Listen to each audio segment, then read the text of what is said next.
everyone, welcome to Gruff Talk, where we dive into topics that will help us feel better, look better, be better, and age better. Today, we're talking with the fabulous and fun Laura Geller about how feeling pretty can help you take on the world. I'm your host, Barbara Hannah Grufferman. Yesterday, while listening to the radio, yes, I listened to the radio on Alexa, I heard one of my favorite Jefferson Airplane songs, Pretty As You Feel. Remember that one? And I was struck by the simple truth of its lyrics. You're only pretty as you feel. I could sing it if you wanted me to. Only pretty as you feel inside. You all remember this, I know. I've always loved that song, but even more so now as it mirrors my heartfelt philosophy that we all have the right to feel pretty, no matter what our age, shape, or size. But it can be really hard to embrace that philosophy when we're constantly bombarded by images of rail-thin, very young models and actresses who do not reflect the reality of most women. Even though there has been a nice uptick in recent years of having older women portrayed in ads and commercials, like Mae Musk, Elon Musk's mom, but we still have a very long way to go. The message that still seems to rule them all is this: aging sucks. But feeling pretty is one of the most positive feelings a woman can have and has absolutely nothing whatsoever to do with age, weight, or shape. This can be a confusing point for women who often equate pretty with age, as in, I'm too old to be pretty, or I used to be pretty, but not anymore, or I must be invisible now that I'm older because I'm not as pretty as I was. Of all the words that are used to describe how a woman looks, pretty is the one that is most connected to an image of youth. Well, let me tell you something.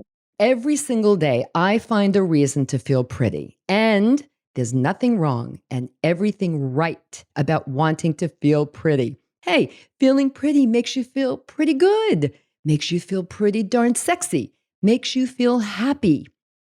The amazing thing is it's so easy to feel pretty. Smile at someone, flirt a little, put on a sexy bra. Hey, have sex. I feel pretty after I've gone for a run and my cheeks are glowing from all that exertion, or just putting on a little bit of my favorite pink lipstick. Easy peasy. And here's the best part, everyone. When you feel pretty, you feel powerful and ready to take on whatever the world sends your way. My guest today is a woman who knows all about pretty. She's been helping us embrace the power of pretty for decades as the founder of a wildly successful brand that launched on QVC over 20 years ago. In fact, it has the distinction of being the longest running makeup brand on QVC. Laura Geller has won accolades for being a savvy and successful entrepreneur, a brilliant marketer who keeps her line of products fresh and modern, and a woman who is warm, humorous, and most importantly, relatable. Women who adore her products and her call themselves Geller Gals, and I'm proud to be one of them. Laura, welcome to Gruff Talk. And okay, how the heck did we ever live before Spackle? We didn't. Well, first of all, thank you for having me as your guest, Barbara. I am elated to be here and have so much excitement about what you're doing and what I can lend to this conversation. So thank you. Oh, please. Thank you for being on. And before we dive into what I really want to talk about, I have 3 things I want to ask you that I like to ask all of my guests. First, where are you tuning in from? New York City, Manhattan's the East Side. Yeah, my hometown. Okay. Second, what are the essential things about Laura Geller, the person, you'd like the Gruff Talk audience, or should I call them Gruff Gals? And Gruff Guys. Gruff Gals, there you go. The audience to know about you. I think Give us a few. that I'm an empath. I want to help everybody. I am more feeling for people than myself sometimes. So that's always not a good thing. I am definitely humorous, and I love what I do for a living. Oh, that's so clear. Okay, third and last, what did you have for breakfast today?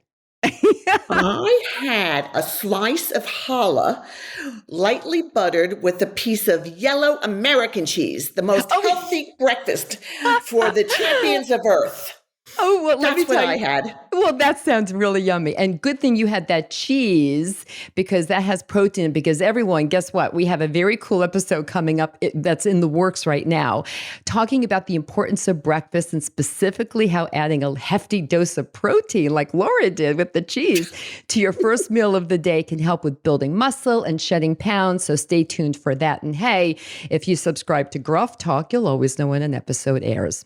All right, let's dive in. Laura, we met, are you ready? Over 10 years ago when I was Easily. confused. It's crazy, right? When I was confused about getting older and decided to write my first book as a handbook, right? For myself and other women. I turned to you for advice on looking and feeling pretty. And by the way, everyone, how did I connect with Laura Geller? Well, I pulled up the, hey, my kid goes to the same school as your kid card. That's how we met. Yeah. Yeah. Well, I recently picked up a copy of my book. I picked up my book to look at that chapter and look at your sage advice. And I see that you continue to give the same advice on your really amazing YouTube videos and your Facebook Live shows. And one of my favorites is, which is in the book, do the 3 E's. Tell everyone, what are the 3 E's and why do you think they're so important to feeling pretty? Well, I think the confusion when women make themselves up is they're putting makeup on, but don't really have a strategy behind it. So I decided that if I educated everybody on the 3 E's, that the philosophy would be that when you went to put your makeup on your eyes, you would be thinking those things and your makeup would look different and it would be easier. So the 3 E's are eyebrow, eyeline, and eyelash. The 3 things that you should not leave off when you're doing your eye makeup. If you want to put eyeshadow on, that would be the 4th E. But the most important thing is for sculpting your eye so that it looks more open, wider, and bigger. And so that's where 3 E's come in. And that's still my philosophy. Oh, and I still follow it. Exactly. Everything that you taught me and told me back well over 10 years ago, that was in my first book, I still do. I had never done my eyebrows back then. And then all of a sudden, my whole face was changing. Everything was, as I like to say, kind of going up instead of down, right? The whole, like your eye is going up, everything is up. And that's really something that I personally try to achieve now with my makeup. Yeah. And also because eyebrows get a little sparser, you need to do this. And well, when the eyebrow gets thinner, and you lose the hair there, you know what happens to it, where it goes, right? Do you know? tell us. It pops out of your chin. Yeah, that's I could have told you that. Those missing eyebrows start popping out of your chin. It's very pretty. Oh, it's so pretty. It's really amazing the things that we have to go through and all because of menopause has a lot, but that's a whole nother story. One thing, though, I would add to that, and I do all those things. Sometimes I'll skip on mascara. Like you said in a recent YouTube video that I watched the other day, where you'll just put on some eyeliner, skip the mascara if you're in a rush, and put on your fancy pantsy sunglasses and walk out the door, right? Yes, absolutely. One thing I never leave home without. I could forego all of those 3 E's, never leave. For me, this is me, lipstick. Yeah. Like Desert Island, it would be a lipstick. I can see that. I mean, it changes everything. And P.S., you can take a little bit of it and put it on the apple of your cheeks for a little color for blush. So Absolutely. It should be Desert Island for sure. Absolutely. Absolutely. Even Agreed. during when we were really living behind masks. Now it's little here, a little there. But living behind masks, I always put on lipstick. I was one of those. Good. That's so good. I'm so happy. It had all those weird things on the inside of the mask, a little, kiss marks. You didn't have your logo. You needed our transfer-resistant lipstick, our Smart Pouts. You're right. They don't transfer. You're right. My mistake. All right, Laura, we've all seen how concepts of beauty and what it means to be beautiful change over the years, right? What was deemed beautiful 10, 20 years ago might be different now, or what's beautiful in one part of the world might not be considered beautiful in another. But when I talk about pretty, which is what we're really talking about today, I'm talking about something that comes from within. It's almost a sense of confidence, something that transcends physical beauty. it's a feeling, it's a tool for being more confident, right? Don't you think? What are your thoughts on the power of pretty? Well, I have to tell you, it's why I chose this career path. Because I, as a young woman, I mean, I'm talking about 12, 13, 14, saw how the women who lived in my neighborhood, the mothers of my friends, transformed themselves. Because my mother didn't do a lot of makeup, and not that you need a lot, but she was very simple, very plain, maybe a little pancake, a little red lip. But when I watched the women in the neighborhood transform themselves, I thought, oh my gosh, this is interesting. And that's what gave me the taste of, I need to do this. Because honestly, you make up, they say if you feel good on the inside, you look great on the outside. For me, it's the opposite. For me, if I can fix my face and know I look good because I did a little bit of makeup, it makes me feel empowered. And because I don't always feel good on the inside, in all transparency. So I know that when I put my face on, I'm a different person. I feel so good and so empowered and so ready to take the day on. So I have clients for years who started late in life and thank me because they thought if they didn't feel good, why even bother to put makeup on? It's not going to help. And then when they did, they said, oh my God, what a difference. What a difference. And I have you to thank for that. Oh, absolutely. And again, you taught me so much about how to make myself feel prettier way back when I was so confused about so many things and not feeling very good about myself at all. If you remember that conversation that we did have, I was like, what does this mean, turning 50 and getting older and not feeling sexy and not feeling pretty? And then it was a real mind shift for me. And I agree with you. It is about the outside in. And it really isn't about beauty. It really is about feeling pretty, just That's pretty. right. And it is too bad that women, as they get older, think that the word pretty no longer applies to them. As I said earlier, that it's too much of a youthful word. It isn't. It isn't. Mm-mm. No, it isn't. And just a little bit of lipstick for me is all it takes to take on the world. You're right. It's about empowerment all the way. It is. Now, your brand, Laura Geller Beauty, did some research not that long ago and found that while everyone, men and women, all different ages, adore your line of products and the appeal crossed over many generational lines, my own daughters love your stuff. Your most ardent Geller Gal fans, if I'm saying it correctly, are women 40 plus. That's Talk true. to us about that and how have you changed your messaging since getting this information? Well, I'll tell you that for years, even I was a victim of wanting to use models that you sort of wanted to look like and that you really could aspire to look like. And I started to see a shift.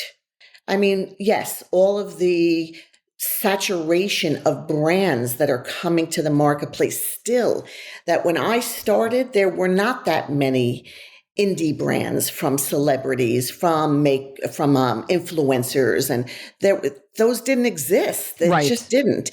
And I started realizing everybody's talking to the same person. And I knew from QVC and the years I'm there that our demographic was older, but we weren't leaning into her. And while she didn't complain, there were those random messages I would get, that looks good on her, but what about me? And, how would it look on someone of my age? And I started realizing that if our demographic is 40 plus, Yes. it doesn't matter. You're right. Like your daughters, they're still going to, if they like something from my line, get it. But I'm going to start showing models and real women that really are relatable. And it has shifted for us in a way that we could have never imagined. And I'm so grateful. And a perfect example of that is that about 4 or 5 years ago, we did a collaboration with a male influencer. And he was probably in his early 20s. And I remember thinking my marketing team came up with this idea. And I remember thinking, well, maybe I'm just old fashioned and maybe this will resonate with her, our client. because the whole shift was male influencers. It was all about male influencers back then. And so I went along with it. And in those days, we were in store. So we were in all the Ulta stores. Yep. And the item fell flat on its face. And I remember thinking I needed to go with my gut Yep. and stand firm. It was not right for our brand. And ever since we leaned in, and that's only probably in the last year and a half, our line is exploding even more than it did before. And we would not even entertain anything like that. We just wouldn't. Again, it's not right for us. There's enough people out there that can do that, but it's not right for our brand. Right. You mentioned before about aspiration versus inspiration and how I really think that this demographic, and I know I'm speaking of myself, I am more, I'm inspired by women that I can relate to. I don't aspire to be them. I'm just inspired by them. I'm motivated by them. It's a very subtle difference, but it's an important difference. So I understand and appreciate your using people who are relatable and real in your market, as opposed to those who are young women who we really can't relate to. I mean, I don't aspire to be a 25-year-old, No. but I am inspired by a 40, 50, 60 or so year old woman who is bold and brave and fearless and exciting and interesting and looks good and feels pretty. So Absolutely. thank you really, really for that. Oh my gosh, are you kidding? We're so happy that we Oh, it's been cracked a the great code. success. I Oh know. my gosh, yes. And you keep coming out with new things, as I said earlier, too, to keep the whole line fresh and modern and new. And that's really great. You know, one thing I have not used it, and I'm like, what? Why? I use spackle, but I didn't get the spackle for eyes. And Oh, like, what? So oh, I am. It's on my to-do list for today, just so you know. And everybody, there are going to be links, of course, for you to click on, learn more about Laura and more about Laura Geller Beauty and all the products and the like, including Spackle and Balance and Brighten, which is my go-to and all-times favorite. Everyone, the last 2 years have been really hard for everybody, for the world. We know that. But for Laura and me, there was an added layer of grief, which we'll discuss as soon as we're back.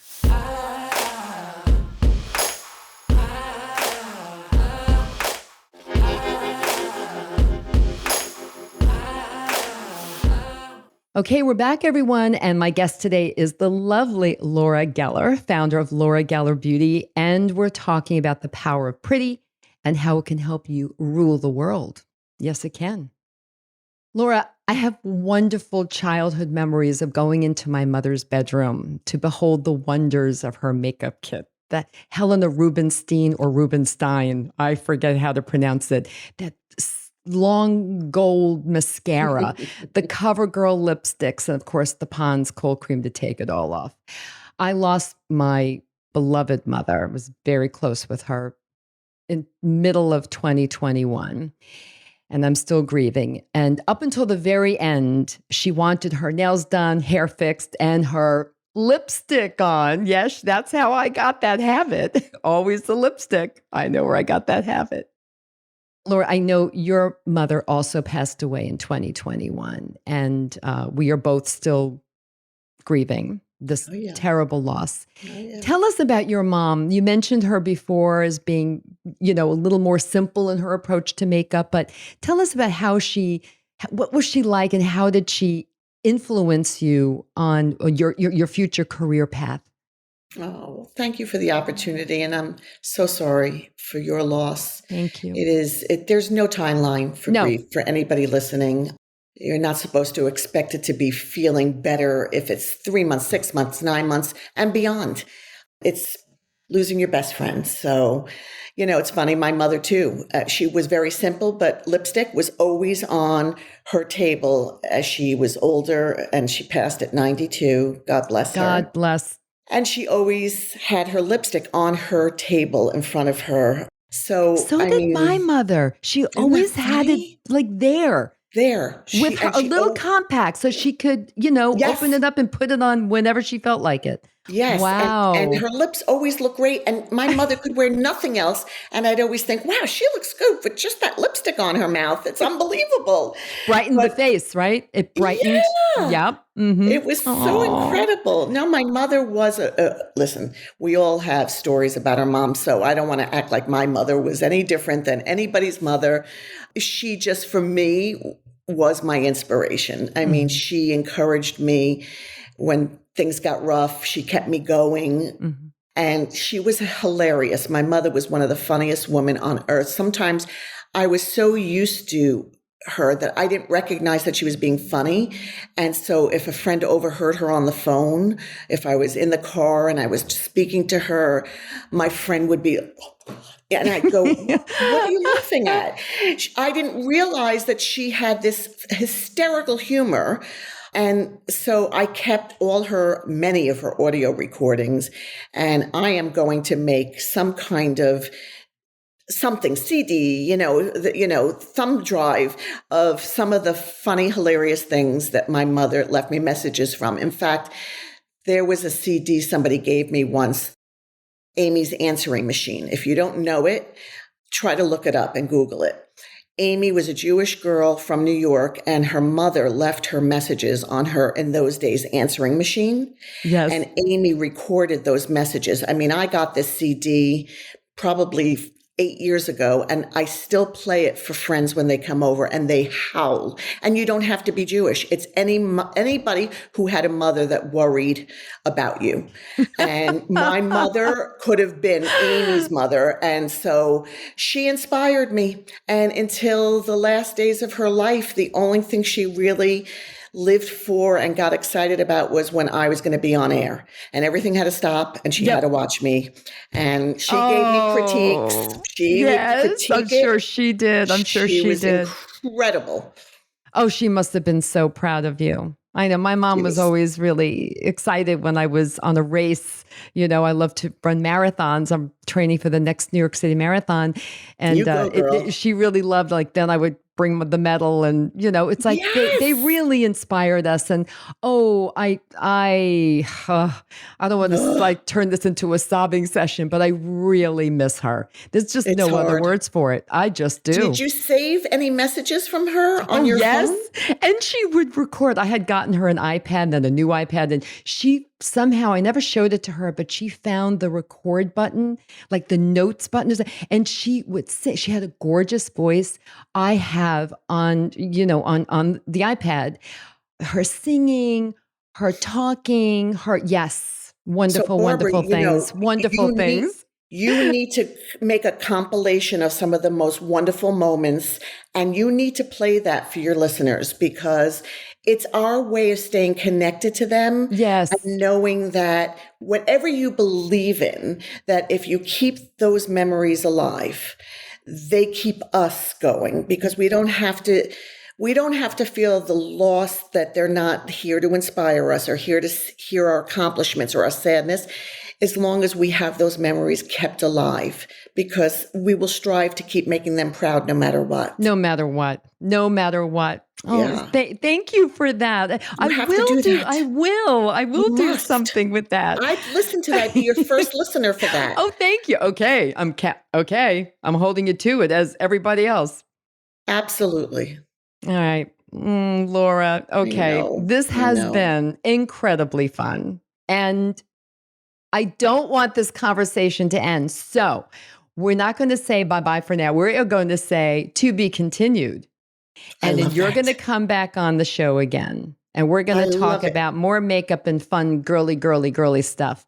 In fact, maybe we'll even do a Barbara makeover or something like that. We'll have do some it fun together. I can guide you through it. Oh, ooh. Hey, everyone, you hear that? Oh, I like that idea. Yep. Oh, I did a video for 8 Year a few years ago, and I thought, oh my God, this is really scary. I remember because I've seen you do them where you have no makeup on. It's like, wow, you're really showing everything. Check that out on my YouTube. Oh my God, they're it's great. pretty scary. Everyone, we're gonna have the links for sure. Check those out. And I just saw a recent one too, and I did that too. I was like, oh my God, but it was really fun, and it was so great for people to see the before and the after.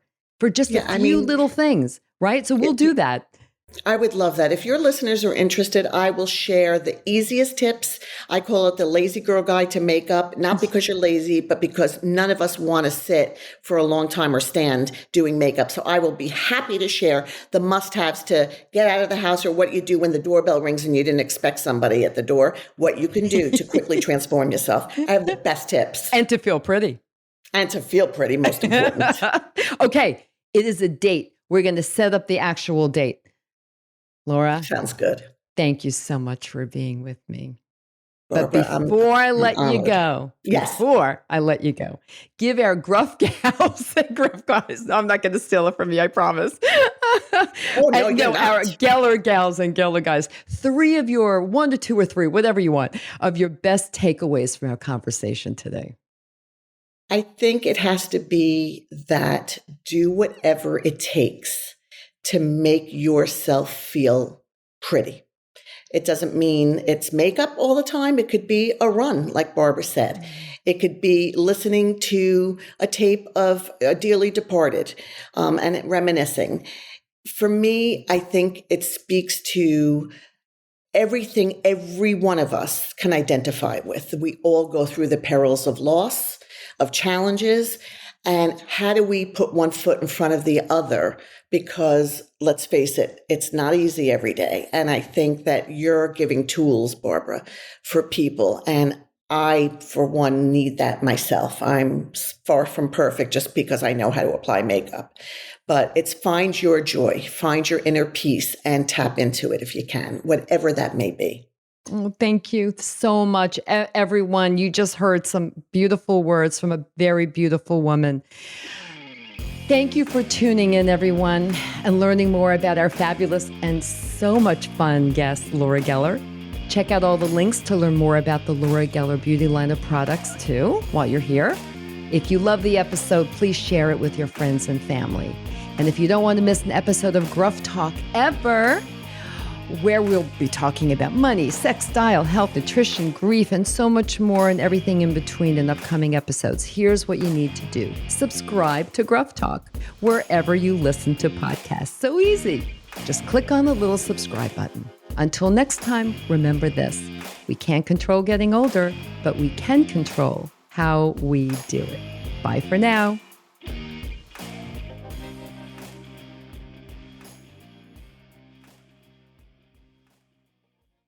Age Better Podcast is a proud member of the Sound Advice Network. Sound Advice, women's voices amplified.